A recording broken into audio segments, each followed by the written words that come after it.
Hi everybody, welcome back to my channel. So today I'm going to be filming my April wrap up.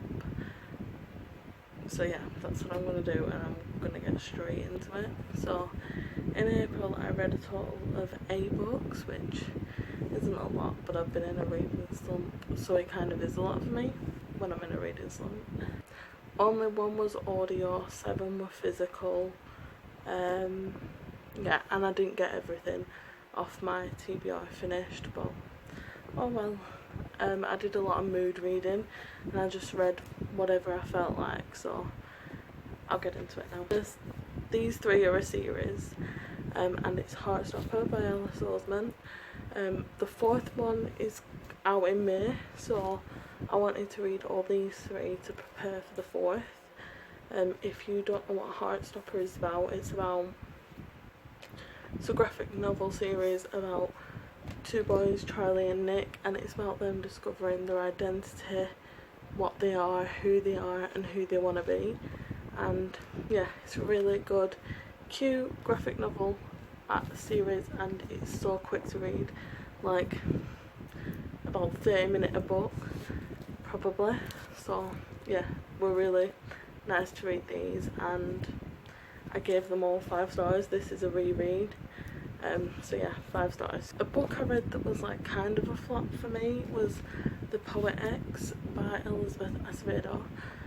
I have read Elizabeth Acevedo's other 2 books, With the Fire and High and Clap When You Land, and I really enjoyed both of them. This one I didn't enjoy as much. I gave this 2.5 stars. And I gave it 2.5 stars because for me it wasn't really for me. Like, there was a lot of like religion and like religious talk in this book, and I just genuinely don't really like that in books. I think, yeah, I just don't like religion in books, but there's a lot of like religious in here and religion, so that's the main reason I didn't like it. Writing was really good. It was like so quick to read because it's in verse, like there's hardly any words on some of the pages, so it was really quick. I am glad that I borrowed this from the library though, and didn't buy it, because I wouldn't have enjoyed this, and I can't see myself wanting to read this again. So yeah, but the writing is good. If you don't mind like religion in books, then you might like this, but I personally don't like that. So yeah. Then I read On the Come Up by Angie Thomas. This was really good, 4 stars. I loved it. This book we follow a girl called Bree, and I think it's set in like the same place as The Hate You Give, like Garden Heights area.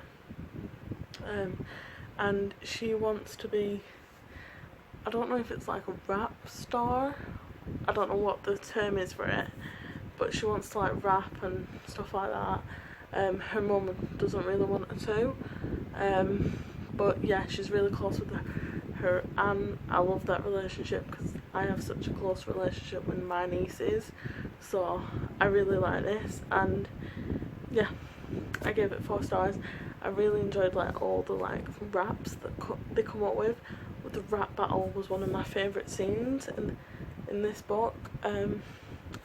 Also, I love her brother, love him, and I love her relationship with her 2 best friends. I just thought this book was amazing, and yeah, Angie Thomas is amazing. She comes out with really great books, so yeah, really enjoyed this.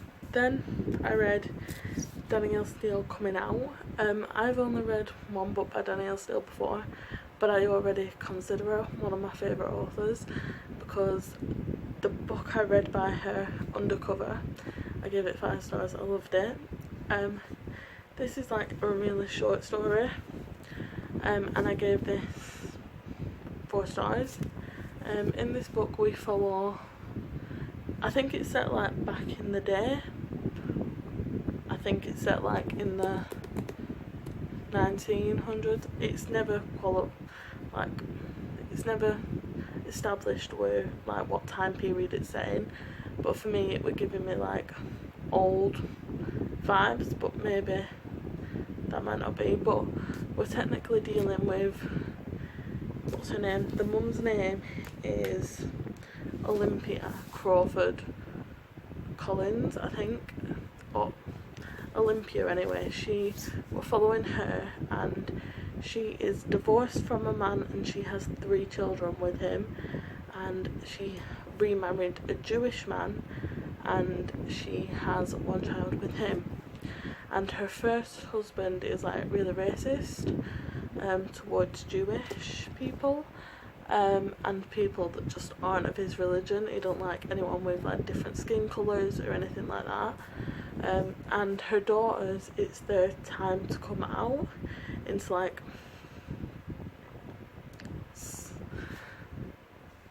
when they do a ball and the girls come out to like, I don't know what it's called, but when girls come out in the olden days, and one of the girls really wants to come out. I can't remember the kids' names, but one of the girls really wants to come out and one of the girls doesn't want to come out. And it's about her like trying to establish like whether like trying to like, well, she really wants them to do it, but then her new husband doesn't want them to do it because the ball where they come out is like usually like really racist and like only white people are there, so he doesn't want them to do it. One of the girls doesn't want to do it. One of the girls does want to do it. It's amazing. The dad in this book, the dad that she remarried, is amazing. The first husband, didn't like him at all. He is the definition of a racist, technically. He doesn't like anyone unless they're white and have money. So yeah, I did really enjoy this book. I thought it dealt with racism really well, and I'd recommend you to read it. It's like only like, I think it's like 200 pages, so yeah, I'd recommend anyone to read this. I gave it 4 stars. Then I read Ghost of the Shadow Market by Cassandra Clare, and this one was like my biggest disappointment of this month because I went into this expecting to absolutely adore it, but I didn't. I gave 2 of the stories 5 stars. I think I gave 1 story 4 stars, and then the rest were just like 3 stars for me. So it wasn't like a terrible book, but I think I just had my hopes like so high and I was let down. But the main character in this is still my favourite character in like all of the Cassandra Clare series. In this book we follow brother Zachariah, and it's pretty much his story, like short stories throughout his years and his experiences and his relationships with like everybody that he knows and has come to know, or at least most people. The next book I'm going to talk about is My Pear-Shaped Life by Carmel Harrington. In this we're dealing with a girl called Greta, and she is struggling with her weight. She thinks she's fat, she's really struggling with her weight and like how she views herself. So she's been taking sleeping pills to like make her feel better or like blank out. She ends up taking a sleeping pill and something happens. I'm not going to say what, but something happens and she is sent to rehab to get help. And yeah, I gave this story 2.5 stars because I honestly think it was missing something for me. Like, it didn't, I wanted it to touch more on like her mental, like her rehab stuff. I thought like the rehab was going to be like a big part of it, but it wasn't. It wasn't really a book for me. It was almost like, oh, she went to rehab, yeah, and then it was like, it was mentioned but it wasn't like talked about. So yeah, it was just like a little bit of a flop for me this. I ended up giving it 2.5 stars. And I'm going to talk about books that I DNF'd. So I actually ended up DNFing The Giver of Stars by Jojo Moyes. I could not get into this. I was really bored reading it. I got like 50 pages in and I didn't want to carry on. So I didn't give it the best chance, but I feel like I gave it enough chance to know that I'm probably not going to want to read this. So yeah. But I'm going to probably unhaul this soon. When I do my next unhaul, I'm going to unhaul it and pass it on to somebody who will want to read it in the future. I also, this was a reread for me, but I ended up DNFing it. And I'll tell you why, but the book is The Girl of Ink and Stars.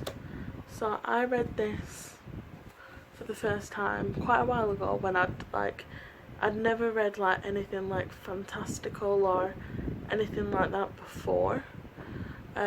Obviously now I have read like more fantasy and stuff, and for me this just read like a little bit young.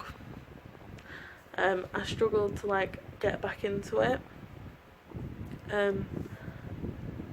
That's the only reason I DNF'd it. And I was in a reading slump, so I didn't want to really carry on with something that I wasn't enjoying. But the first time I read this, I did enjoy it, which is why I picked it up to do a reread. I think I'm going to probably give this to my niece. I feel like if you're a kid, or like if you've never read any like fantasy before, like I had not done the first time I'd read this, then you might like it, but I didn't enjoy it. They're all the books that I read this month. Yeah, that's it for this video. Let me know if you've read any of these, what you think of them, or what you thought of them, or if you're planning on reading any of these. And I'll see you in my next video. Bye.